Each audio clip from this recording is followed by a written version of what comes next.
خیلی سوزه چو که همسایه زیقی تر نصرینی نپرس هم قضیه که نصرینیوم نیست چو با؟ آخه اینم دختره که بیچاره ما بردن نیم کالا کردن و وردن نصرینیوم نیست باوردم شد آخه نیم کالاش کردن و وردن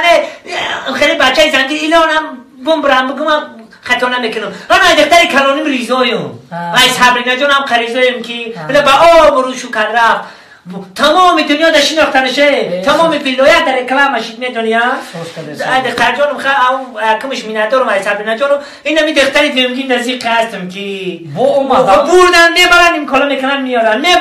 میکنن میارن خیلی شکر اخی زندگی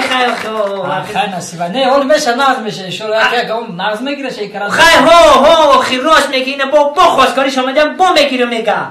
با خواستگاریش آمدن بم بگیره میگه زندگی را میگم دا اینا با توالت کردن که توالت ما آب بردن با این همی شمار اینا بدگی اکی نمی اومد همیش کریش خونه من گرفت کم برده به خونه همسایه در پرتو با اونو بهردین هایی که بچه همسایه من اونو بچه عبدالله بهردین اکش فراش شکست ریخته همشو نکم تختاش همش دیزی در خونهش برده نصیبش نکنه نخواد همون ایمه را بدیزی ما قدیم ده دختره که من عجب کنوشم نکنم تختای ما را بدیزی نصیبت نکنه همه این دختری ما نصیبت نکنه داد میگیره دختر جان چرا بیاره چه بیا با میگه که شو میکنه خیلی بتشوته حالی یو شای سلام علیکم نازه خوارسازه تینی اینا دیدی دخترک من 5 هنره نون میپزه که یکم دختر همسایه نون پختر نمیتونه خیلی آخه آرزو داشتم که تویش کنم و در تویش انامی تکلو دیگه رقص کنم و این آرزو کم در دل مونده دیچو جانم میشه نصیب باشه میشه موتا جان اما مسئولیت تو چی شید؟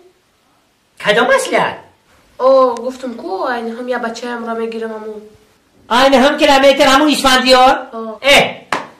من دختر میگیرم اسفندیارت من دختر میگیرم نه گفتم نه بیا تا جان نه گفتم بیا تا جان تیمو نه گفتم نه نمیگیریش او بچه خوبه هیچ خوب نیست اکری تو من ایزو میکشم یه تا باشه دو تا باشه سه تا باشه 5 تا شدی ششم شد همسایه چی میگن بتش همسایه نه من ایزو میکشم من شرمنده شدم خیلی بیچاره دختری شه نه خبر ناز میبینی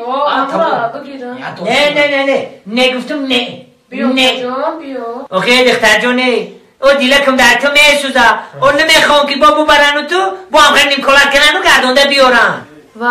اوتا جان دلتون با من میسوزه وای خیلی اگه نه اوتا جان اجازت که من شو کنم با 2 روز بعد گشتم میام